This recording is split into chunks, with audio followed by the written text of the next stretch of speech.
Módulo 10. Plan de estudios de la especialidad en medicina interna. Espondilitis anquilosante. Espondiloartropatías. Enfermedades musculoesqueléticas y del tejido conectivo. Una revisión bibliográfica realizada en el Hospital Clínico Quirúrgico Docente Miguel Enríquez. La Habana, agosto 2020. Contenido. Epidemiología. Cuadro clínico. Manifestaciones. Exámenes de laboratorio. Estudios radiológicos. Diagnóstico. Complicaciones. Evolución, pronóstico y tratamiento. Epidemiología. La espondilitis anquilosante es el trastorno inflamatorio más frecuente del esqueleto axial.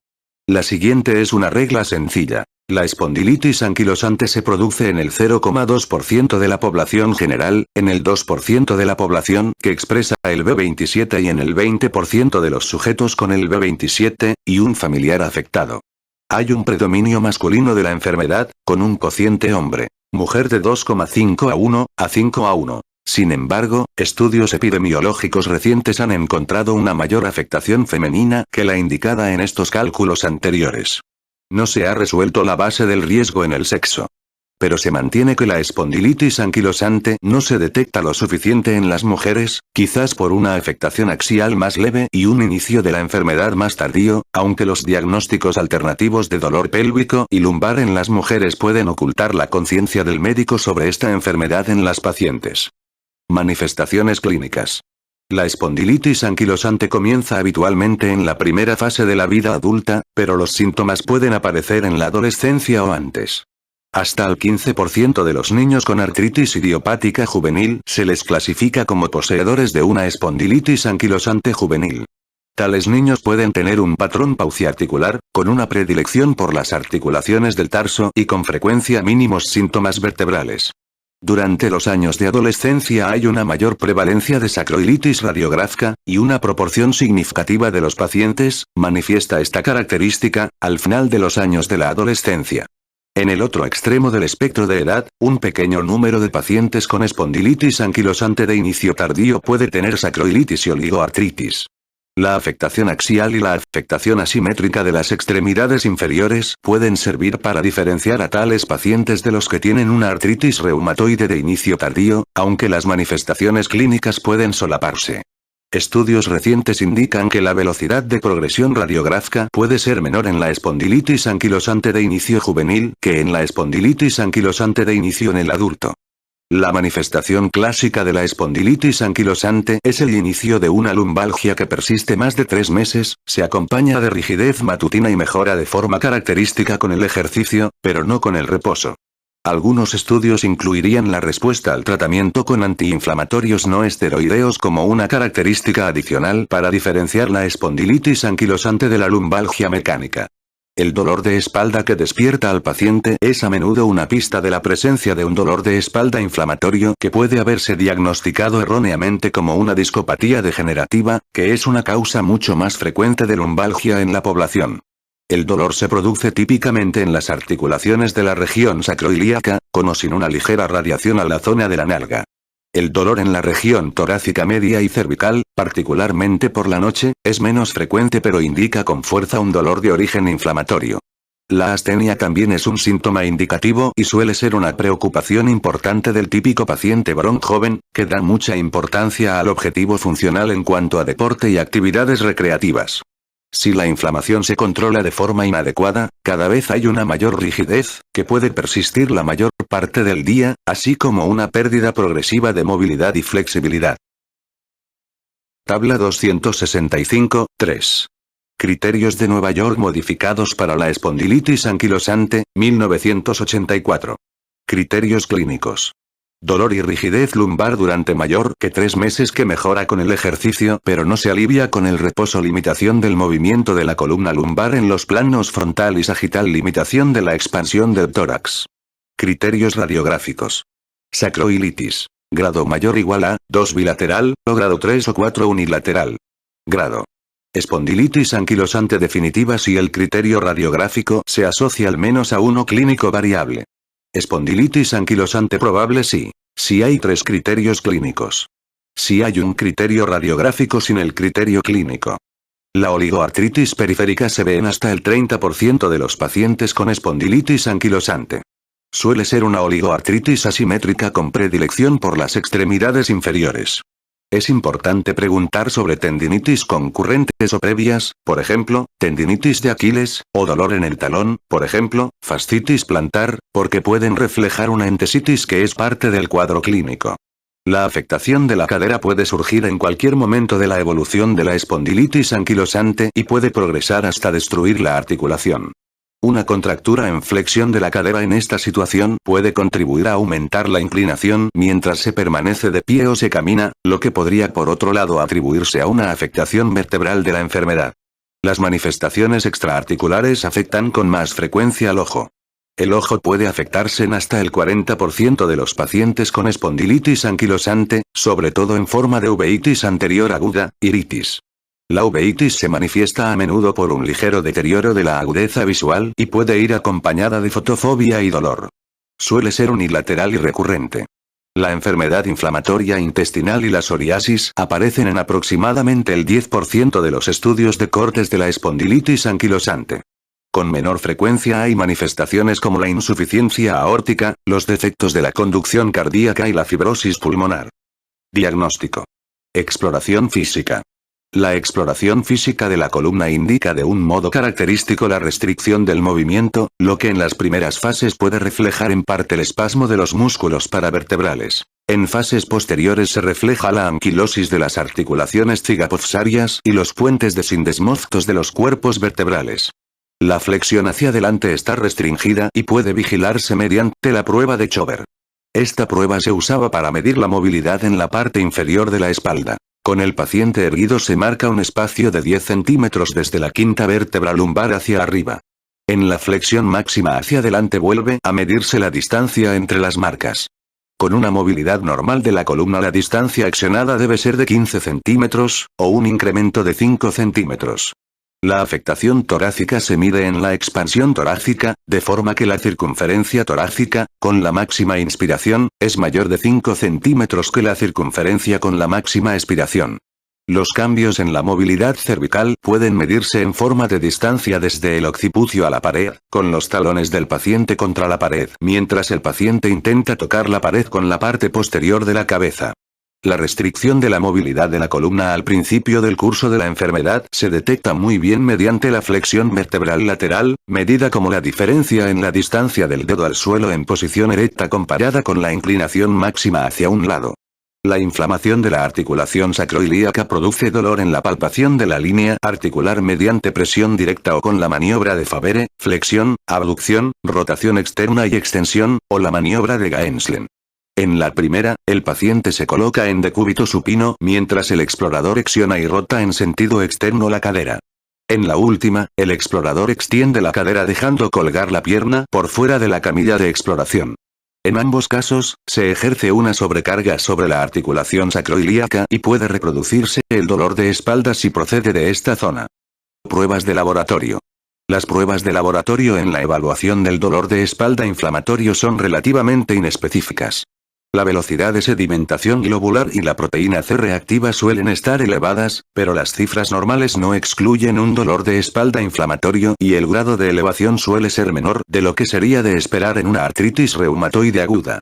Puede observarse anemia de enfermedad crónica si el trastorno ha durado mucho.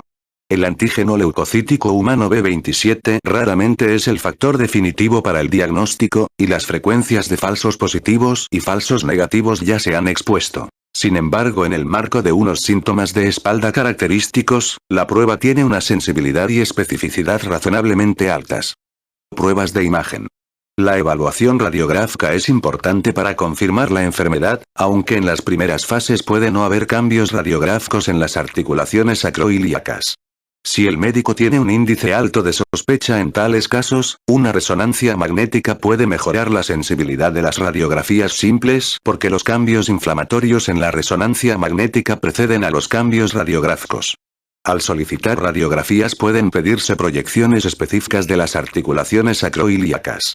La radiografía diagnóstica de referencia es por lo general una proyección anteroposterior de la pelvis. Las observaciones clásicas son cambios bilaterales en las articulaciones sacroiliacas. Entre las alteraciones están las erosiones en la línea articular, el pseudoensanchamiento, la esclerosis subcondral y, finalmente, la anquilosis que refleja una sustitución ósea completa de las articulaciones sacroiliacas. Las radiografías de la columna pueden revelar una forma cuadrada de los cuerpos vertebrales, pérdida de la concavidad anterior normal de las vértebras lumbares, y esquinas brillantes esclerosis subcondral en el borde superior del cuerpo vertebral, que son manifestaciones de la entesitis. Los sindesmófitos, que representan puentes marginales de las vértebras, aparecen finalmente y dejan claro el diagnóstico. Como puede producirse una anquilosis de las articulaciones apofisarias sin la formación de sindesmófitos, es importante evaluar las articulaciones posteriores en las proyecciones laterales de la región lumbosacra de la columna, así como el borde anterior de las vértebras.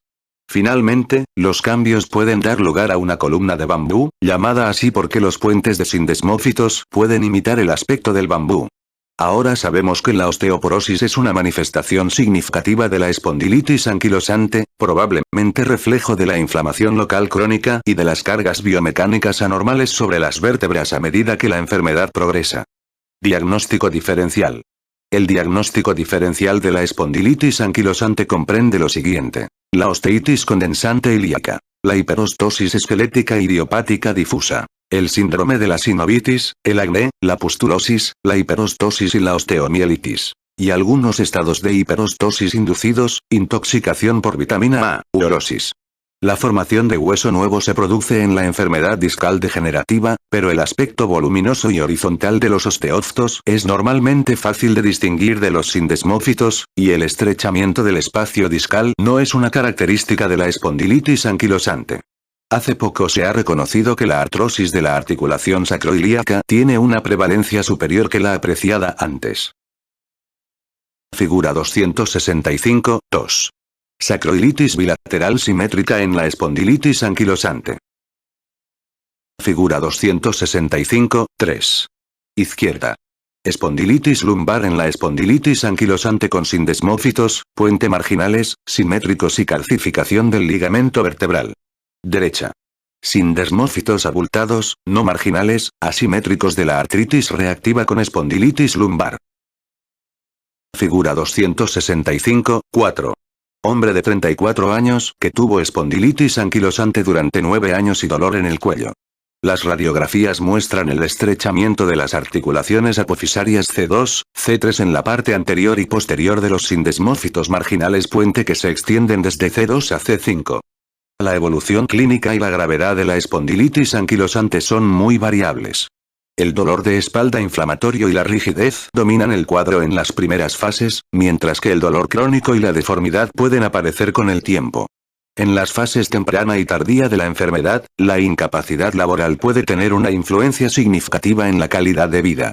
Solo en una minoría de los pacientes se desarrolla al final el cuadro completo de la columna de bambú, pero en la actualidad hay pocas variables que puedan ayudar de forma fiable a pronosticar la evolución. Actualmente, el indicador más fuerte de la formación de sindesmófitos nuevos es la presencia de sindesmófitos al inicio. En los pacientes con espondilitis anquilosante en los que aparece un dolor vertebral nuevo y refractario hay que considerar una fractura intervertebral, que puede aparecer solo después de un traumatismo mínimo. Otras complicaciones tardías adicionales pueden ser el síndrome de la cola de caballo, las fracturas por compresión osteoporóticas, la espondilodistitis y la enfermedad pulmonar restrictiva. Tratamiento. Medidas generales. Las espondiloartritis necesitan un enfoque terapéutico global en el que la educación de los pacientes sea la piedra angular.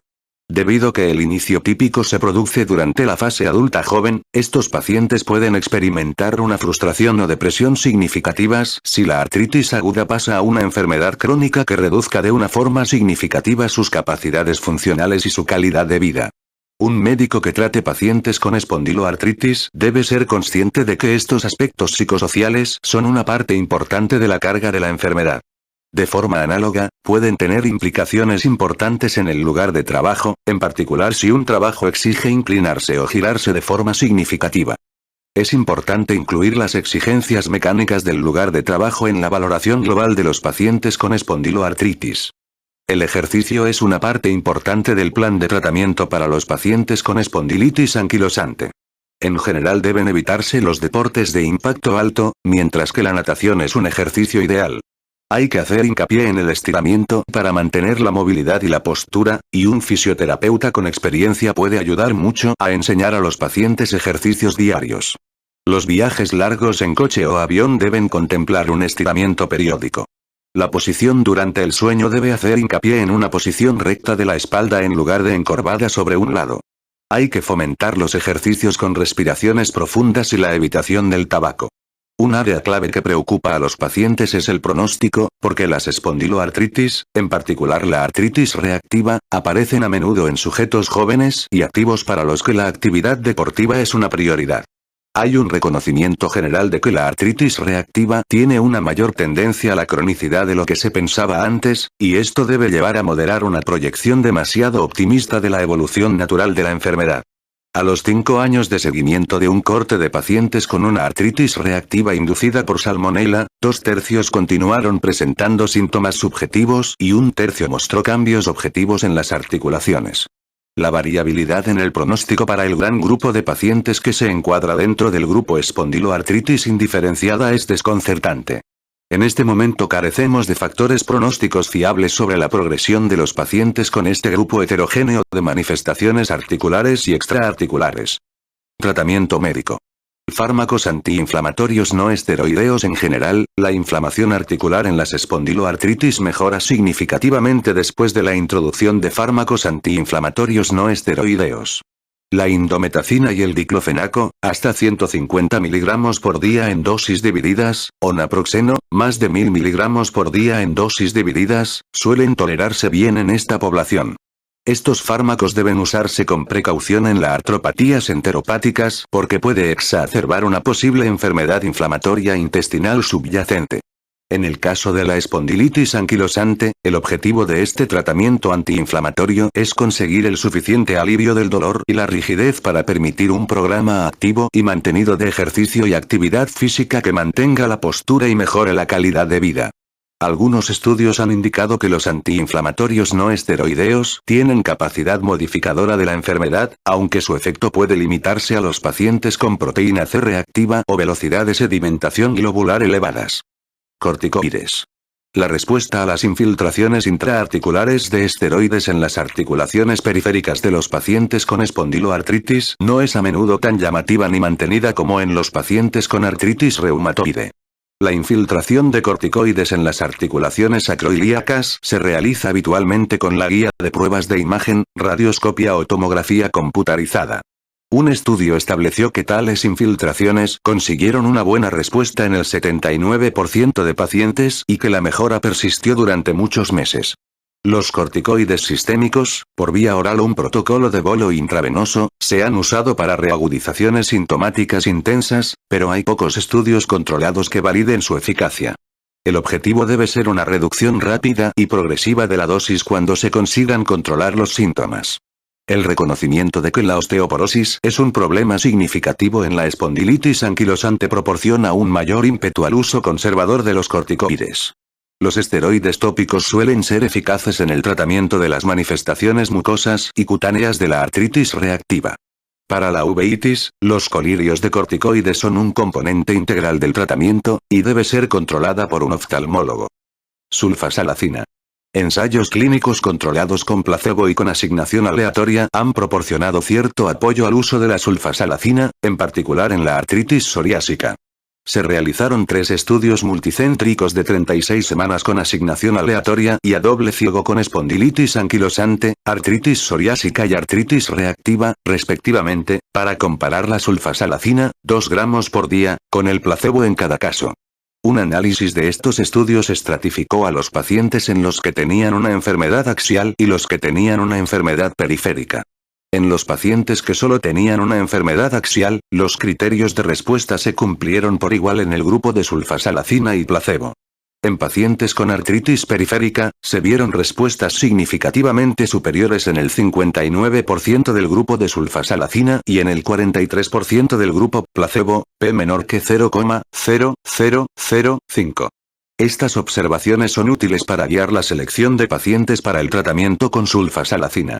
Un estudio reciente comparativo entre sulfasalacina y etanercept en la espondilitis anquilosante demostró la superioridad del tratamiento con inhibidor del factor de necrosis tumoral en la mejora sintomática y en los signos de inflamación en la resonancia magnética. Metotrexato. Al mismo tiempo que se ha generalizado el tratamiento de la artritis reumatoide con metotrexato, ha aumentado el uso del fármaco en los pacientes con espondiloartritis, si bien las respuestas solo han sido buenas en la artropatía periférica. No hay datos de que el metotrexato sea efectivo en la inflamación vertebral característica de la espondilitis anquilosante, ni de que el metotrexato cambie la evolución de la afectación axial en la espondilitis anquilosante. La experiencia del tratamiento a largo plazo con metotrexato en los pacientes con artritis psoriásica ha aumentado, aunque se dispone de pocos estudios comparativos aleatorizados. En ocasiones es necesario un seguimiento a largo plazo para saber si el metotrexato ejerce un efecto protector articular en la artritis psoriásica. Fármacos modificadores de la enfermedad. Se han utilizado otros enfoques terapéuticos para neutralizar la artritis psoriásica. La impresión clínica del tratamiento con leflunomida ha sido positiva en general, aunque hay pocos estudios formales que ratifiquen esta impresión. No se conoce el mecanismo de acción de los fármacos antirreumáticos modificadores de la enfermedad en la espondiloartritis. La respuesta a la sulfasalacina de los pacientes con espondiloartritis es atribuible a la fracción antibiótica de este fármaco, sulfapiridina, o a la fracción antiinflamatoria, ácido 5-aminosalicílico. Tratamiento antibiótico. La actual concepción de la patogenia de la artritis reactiva indica que una infección bacteriana, habitualmente digestiva o genitourinaria, es el factor desencadenante en un huésped con predisposición inmunogenética. En los otros tipos de espondiloartritis, hay menos evidencias concluyentes de la función etiológica de la infección. Es adecuado tratar todos los casos de uretritis por clamidias confirmada mediante cultivo, así como a las correspondientes parejas sexuales. Para esta indicación, una dosis única de 1 gramo de acitromicina es tan efectiva como una dosis de doxiciclina de 100 miligramos 2 veces al día durante 7 días. Existe controversia sobre la utilidad de los antibióticos en el tratamiento de la artritis reactiva. Un metaanálisis concluyó que hay pocos datos a favor de la eficacia del tratamiento antibiótico en la artritis reactiva. Sin embargo, un estudio reciente comparó rifampicina acitromicina, rifampicina doxiciclina y placebo en la artritis reactiva crónica causada por clamidia y mostró que las articulaciones inflamadas y dolorosas en la palpación respondieron significativamente mejor a la combinación de antibióticos que al placebo. Todavía no se ha determinado el papel preciso de los antibióticos en la artritis reactiva crónica tras la infección por clamidia. Tratamiento antifactor de necrosis tumoral. No se ha aclarado la función de las citocinas inmunorreguladoras en la patogenia de la espondiloartritis, aunque el descubrimiento de los fármacos biológicos ha cambiado el panorama en la espondiloartritis. Se han usado fármacos biológicos, como los anticuerpos monoclonales frente al factor de necrosis tumoral alfa, infliximab, adalimumab, golimumab, o el receptor soluble del factor de necrosis tumoral. Etanercept, en el tratamiento de la espondiloartritis. Hasta el momento estos 4 fármacos frente al factor de necrosis tumoral han mostrado una eficacia comparable en ensayos de espondilitis anquilosante y artritis psoriásica. Estos estudios comunicaron en general una respuesta rápida en las medidas del resultado clínico y en los indicadores de laboratorio de la inflamación, y las evaluaciones con resonancia magnética han mostrado una mejora de la inflamación local en las articulaciones sacroiliacas y en la columna. Los tratamientos contra el factor de necrosis tumoral se han tolerado bien, sin una incidencia significativa de acontecimientos adversos graves, pero parece que los pacientes recaen cuando se suspende el tratamiento. La experiencia con el tratamiento más largo con fármacos contra el factor de necrosis tumoral ha sido alentadora en lo que respecta a la persistencia del efecto terapéutico y a la escasa frecuencia de efectos adversos tardíos. Se ha observado que los fármacos biológicos retrasan el avance radiográfico de la artritis psoriásica, y un estudio reciente indica un efecto parecido en la espondilitis anquilosante. Datos adicionales de resonancia magnética pueden ser útiles para evaluar la capacidad de estos fármacos en la modificación del pronóstico estructural y funcional a largo plazo de la espondilitis anquilosante.